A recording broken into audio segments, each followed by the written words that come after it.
Good morning, everyone. I am Chandan Yadav. This is my YouTube channel, and my channel name is English by Chandan Yadav. Today, I will teach you the 11th part of modal verb. In the last video, I taught you modal verb may and can also. They were very splendid explanation. So, without delaying, start our today's class. Modal verb 11th part. Let's start the first sentence. And here are two example of yesterday question. Here are two question of yesterday question, and the answer is here. Their dash lasted for 3 years only. हमें fill करना क्या था? Marriage और wedding. कल मैंने आपको पढ़ाया था, होमवर्क पे करने को भी दिया था कि मैरिज और वेडिंग में क्या डिफरेंसेस हैं. मैंने आपको ये भी बताया था, और मैंने ये दो होमवर्क दिए थे. उसका आंसर देखिए क्या हो सकता है कि there dash lasted for 3 years only. उनकी अब यहाँ पे जो भी हमें भरना है 3 साल तक चली थी.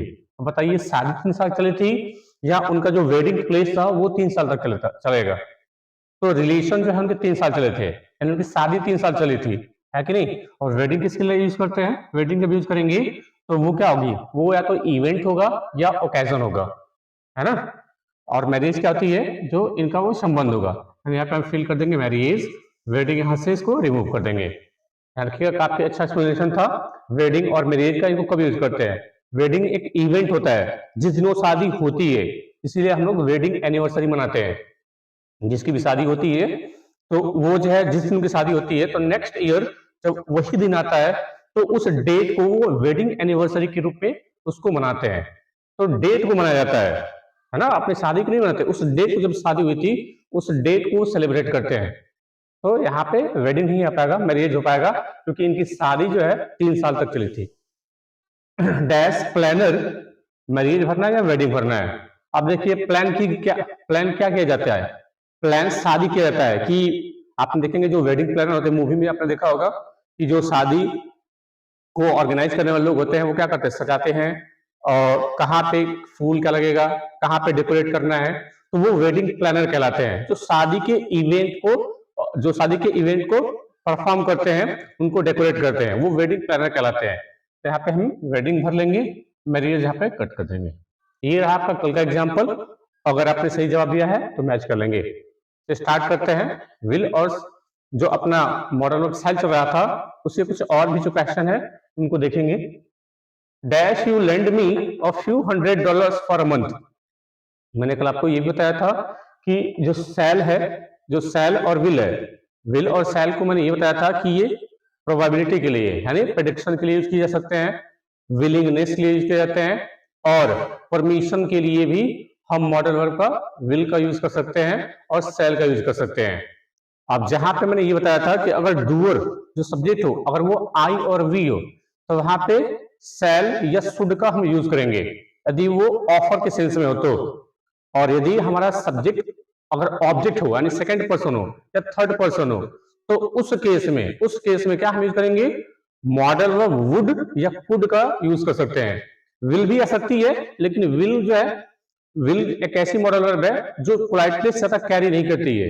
विल को हम बहुत कम यूज करते हैं, हालांकि गलत वो भी नहीं होता है. विल से भी रिक्वेस्ट को की जाती है, लेकिन विल में ज्यादा रिक्वेस्ट होती नहीं है, इसलिए मॉडल वर्ब वुड या कुड का यूज करते हैं जब हमारा सब्जेक्ट कोई सेकंड पर्सन हो या थर्ड पर्सन हो.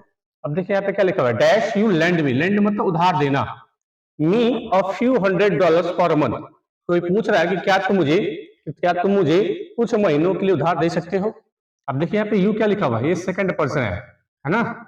ये देने का डूअर कौन है? यू है, यानी सब्जेक्ट हमारा सेकंड पर्सन है. अगर सेकंड पर्सन हो तो हम मॉडल वर्ब के हिसाब से क्या लगा सकते हैं? आई और वी के साथ सेल लगाएंगे. जो सेकंड पर्सन और थर्ड पर्सन होगा उनके साथ मॉडल वर्ब वुड का या कुड का यूज करेंगे. ताकि आप चाहो तो यहाँ पे विल का भी यूज कर सकते हो, विल का भी हम यूज कर सकते हैं, लेकिन विल में ज्यादा पोलाइटनेस होती नहीं है. हालांकि गलत ये भी नहीं है, तो यहाँ पे आप वुड का यूज कर लेंगे या कुड का आप यूज कर सकते हैं, है ना. Both are correct in this sentence. I hope आपको समझ में आ गया होगा कि जहाँ पे रिक्वेस्ट कोई शो की जाए वहां पे अगर सेकंड पर्सन या थर्ड पर्सन आए तो हम मॉडल वर्ब विल, वुड या कुड का यूज कर सकते हैं. विल में ज्यादा पोलाइटनेस होती नहीं है, इसका बहुत कम यूज होता है. अब उसके जगह पे वुड या कुड का भी आप यूज कर लेंगे. Let's see the next sentence. They dash make the remaining payment on Sunday. Sorry एक सेंटेंस छूट गया, dash we bring more food for you from the kitchen. कोई पूछ रहा है कि क्या हम ला सकते हैं मोर फूड तुम्हारे लिए किचन से, क्या हम ज्यादा भोजन किचन से तुम्हारे लिए ला सकते हैं। अब कोई आदमी किसी से पूछ रहा है ना, उससे वो रिक्वेस्ट ले रहा है कि क्या मैं आपके लिए कुछ और खाना ला सकता हूँ, है ना। तो अब यहाँ पे देखिए क्या लिखा हुआ है, यहाँ पे सब्जेक्ट हमारा कौन सा हो गया, वी हो गया, और आई और वी ये इनके साथ हम क्या मॉडल वर्ब यूज करेंगे, सेल मॉडल वर्ब का यूज कर लेंगे। तो यहाँ पे आप सेल भी भर सकते हो और इनकी जगह पे आप चाहो तो शुड का भी यूज कर लोगे, बोथ आर करेक्ट। ये सेल और शुड जब हमारा सब्जेक्ट आई और वी हो, आई और वी हो जिसको फर्स्ट पर्सन हम बोलते हैं, अगर जब ये सब्जेक्ट के रूप में तो इस तरीके से हम मॉडल वर्ब शैल या शुड का यूज कर सकते हैं। कह रहा है कि मैं किचन से तुम्हारे लिए कुछ और भोजन ला सकता हूं, तो ये जो है किसी से रिक्वेस्ट की जा रही है ना, परमिशन ली जा रही है। तो हम आई और वी जो फर्स्ट पर्सन होते हैं इनके साथ शैल या शुड मॉडल वर्ब का यूज कर लेंगे, both are correct in this context. यहाँ पे क्या था, you lend me a few $100, क्या तुम मुझे कुछ $100 एक महीने के उधार दे सकते हो। तो यहाँ पे भी हम किसी से कोई रिक्वेस्ट ले रहे हैं, है ना, किसी से हेल्प मांग रहे हैं तो रिक्वेस्ट ही करेंगे ऑब्वियसली। तो हमारा सब्जेक्ट क्या है, सेकंड पर्सन है, और सेकंड पर्सन के साथ हम क्या लगाएंगे, विल या वुड या कुड मॉडल का यूज कर लेंगे। विल ज्यादा इसको हम यूज करते नहीं क्योंकि इसमें पोलाइटनेस कम होती है, तो ज्यादा वुड और कुड से ही हम इसको कर पाएंगे। Let's see the next sentence. They dash make the remaining payment on Sunday. अब कह रहा है, देखिए इसको बोलते हैं, वो कह रहा है कि अगर मैं मुझे यहाँ भरना है, विल भरना हो या वुड भरना हो, सॉरी विल भरना हो, सॉरी विल और शैल भरना हो, तो देखिए क्या लिखा हुआ है, दे dash make the remaining payment on Sunday. ये जो रिमेनिंग पेमेंट है, रिमेनिंग का मतलब बचा हुआ, जो बचा हुआ पेमेंट है वो संडे को करेंगे। अब देखिए यहाँ पे टाइम मेंशन कर दिया गया ऑन संडे, तो ऐसे इवेंट को क्या बोलते हैं, ट्रू फ्यूचर बोलते हैं, जिसमें कोई बात की, अगर मैं बोलूं कि आई विल हेल्प यू, मैं तुम्हारी मदद करूंगा, तो ये क्या है, ये प्रेडिक्शन है, एक प्रेडिक्शन है कि मैं तुम्हारी मदद करूंगा। लेकिन यहाँ पर अगर मैं टाइम मेंशन कर दूं तो अब ये ट्रू फ्यूचर की कैटेगरी में आ जाएगी, इसलिए यहाँ पे हम मॉडल वर्ब अपना यूज कर लेंगे, आई और वी के साथ सेल और बाकी सबके साथ विल का यूज कर लेंगे। तो यहाँ पे करेंगे दे विल ना।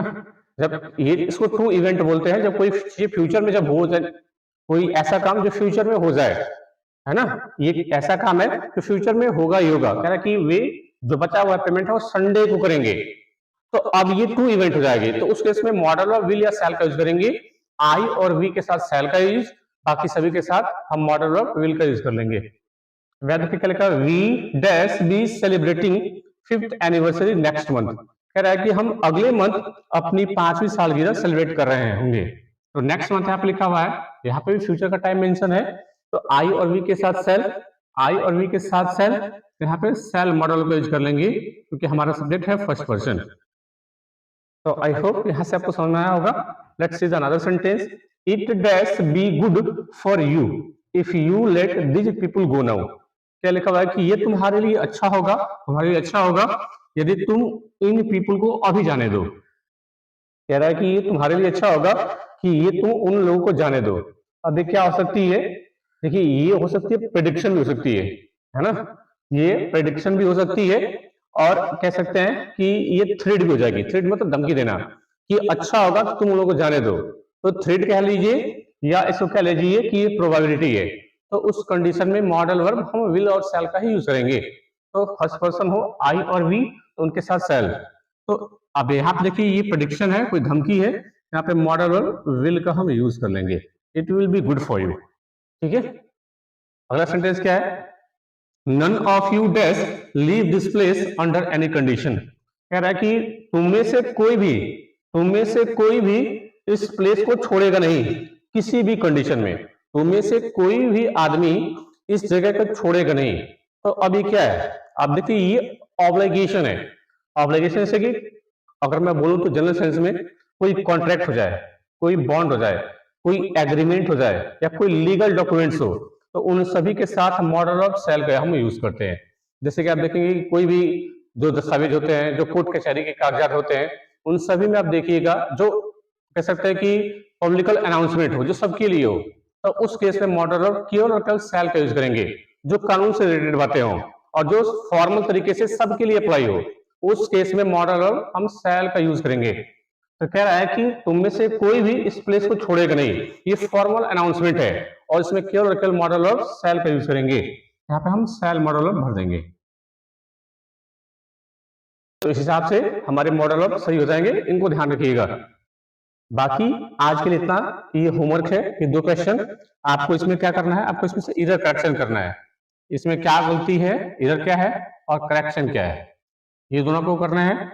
ये वाले सेंटेंस में आपको इन दोनों वर्ड्स में से क्या सुटेबल होगा उसको फिल करना है। तो आज के लिए इतना ही। Thanks for watching.